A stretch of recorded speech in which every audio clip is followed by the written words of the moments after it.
आज हम कॉकरोच जनता पार्टी का जो आंदोलन हुआ है उसके बारे में बात करने जा रहे हैं। भारत में बहुत सारे आंदोलन हुए, लेकिन ये फर्स्ट बार ऐसा आंदोलन हुआ जिस आंदोलन में गाली गलौज और अश्लीलता की सारी सीमाएं पार कर दी गई। इस आंदोलन के बाद कॉकरोच जनता पार्टी ने कुछ दोस्तों के साथ 5 स्टार होटल में पार्टी बनाया। उनको ये भी ख्याल नहीं रहा, उनके साथ महीनों से जंतर मंतर पर अनशन करने वाले, उनका साथ देने वाले कुछ लोग पुलिस के कस्टडी में थे, कुछ लोग हॉस्पिटल में थे, कुछ लोग भी घर भी नहीं पहुंचे थे।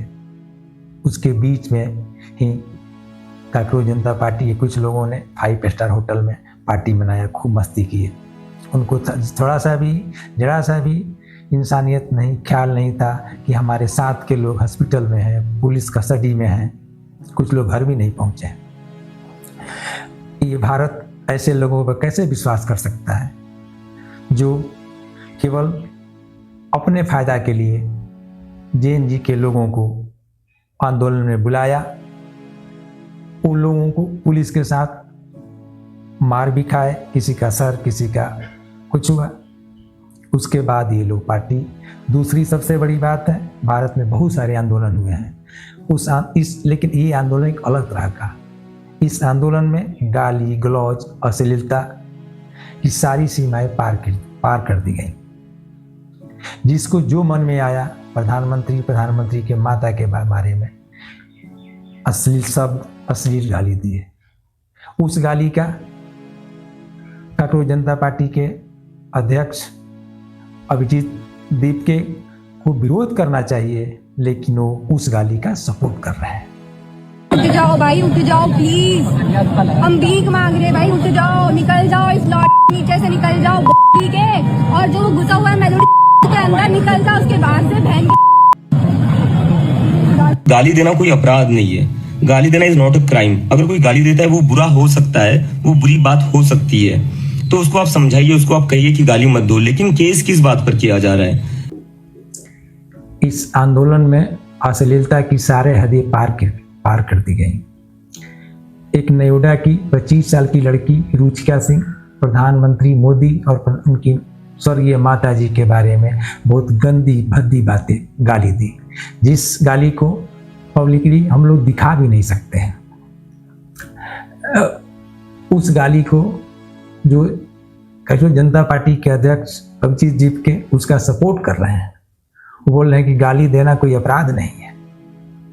गाली देना अपराध नहीं है तो बहुत सारे आंदोलन हुए, उस आंदोलन के बारे में कोई ऐसा शब्द नहीं बोलता है, लेकिन उस आंदोलन को भारत का अधिकांश आदमी विरोध कर रहा है। जगह जगह लोग घरों में, ट्रेन में, रास्ते में उन लोगों को पकड़ के पूछ रहे हैं कि आपने क्यों ऐसा गाली दिया। क्या अभिजीत दीपके के घर वालों को कोई दूसरा गाली दे तो क्या बर्दाश्त कर सकते हैं? उनके मदर फादर, दादा दादी, उनके मामा फूफा को कोई गाली दे तो क्या वो बर्दाश्त कर सकते हैं? अभिजीत दीपके और उनके साथ के लोग वैसे आदमी को गाली दे रहा है जो आदमी 25 साल से प्रथम पद पर काम कर रहा है। मुख्यमंत्री के बाद लगातार प्रधानमंत्री उस आदमी को गाली दे रहे हैं। उनके साथ साथ विपक्ष के लोग भी उन बच्चों को सपोर्ट कर रहे हैं जो गाली दे रहा है। क्या वो लोग भी बर्दाश्त करेंगे जो उन लोगों को गाली देगा? पूरे समाज को ये लोग गलत रास्ते पर जो जा रहे हैं, उन बच्चों को समझाना चाहिए, उन लोगों की हिदायत देनी चाहिए, लेकिन ये विपक्ष के लोग उन्हीं लोगों का सपोर्ट कर रहे हैं, ये समाज को खराब कर रहे हैं। अभिजीत दीपके प्रधानमंत्री के वीडियो पर भद्दे भद्दे कमेंट करता है, उनका मजाक उड़ाता है। इनको लोग व्यूज देख लिए, लाइक कर दिए तो ये अपने को बहुत बड़ा नेता समझ रहे हैं।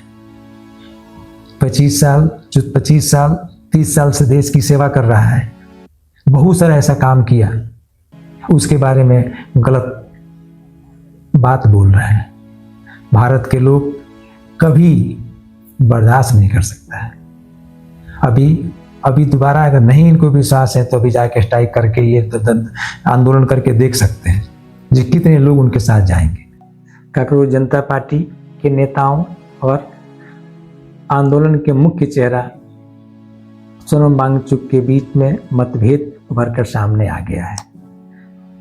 सोनम वांगचुक कानून को, जो नया बिल आने वाले हैं, जो नया बिल पास हुआ है, उसका सपोर्ट कर रहे हैं, उसको छात्रों के हित में बता रहे हैं। वहीं कांग्रेस जनता पार्टी के नेता उसको गलत बता रहे हैं। दूसरी बात, इस आंदोलन में जो अश्लीलता और गाली गलौज हुआ, क्या आप उसके साथ हैं?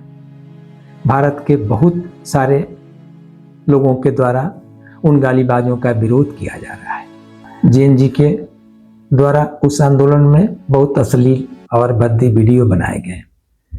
भारत के बहुत सारे लोग उस वीडियो को देखे भी हैं। अब भारत के बहुत सारे लोगों को वो बात पसंद नहीं आ रही है कि इस तरह का भद्दा, इस तरह का अश्लील वीडियो भारतीय समाज को किस रास्ते पर ले जा रहा है। उस भद्दे कमेंट, मोदी विरोधी गाली गलौज को विपक्ष के नेता भी सपोर्ट कर रहे हैं। वो कह रहे हैं कि आप बच्चों को शाबाशी दे रहे हैं, लाइक कर रहे हैं। वो कह रहे हैं कि जो भी मोदी को गाली दे रहा है, जो उनको गलत अश्लील भाषा उनके लिए इस्तेमाल कर रहा है, ये सारे लोग सपोर्ट कर रहे हैं। पता नहीं वो ये लोग अपने घर के बच्चों को भी वही शिक्षा देंगे, अपने ड्राइंग रूम में, अपने घर में क्या वही सिखलाएंगे कि तुम जाए किसी को गाली दो? पता नहीं ये भारतीय समाज को ये मोदी का विरोध करते करते ये समाज को भी गलत रास्ते पर ले जाने के लिए तैयार है। ये लोग जेएनजी के बच्चों को जो अश्लीलता का प्रदर्शन किए हैं, वीडियो बनाए हैं, उसका सपोर्ट कर रहे हैं। तो क्या ये लोग भी अपने घर में ऐसा ही माहौल बना कर रखे हैं कि बच्चे इनके घर में इसी तरह ही बात करते हैं, बुजुर्गों का सम्मान नहीं करते हैं? भारत का ये ऐसा आंदोलन था कि 4 दिन पहले इसके सपोर्ट में इतने लोग थे, इतने सारे लोग थे, और 4 दिन के बाद 4 दिन की चांदनी फिर अंधेरी रात।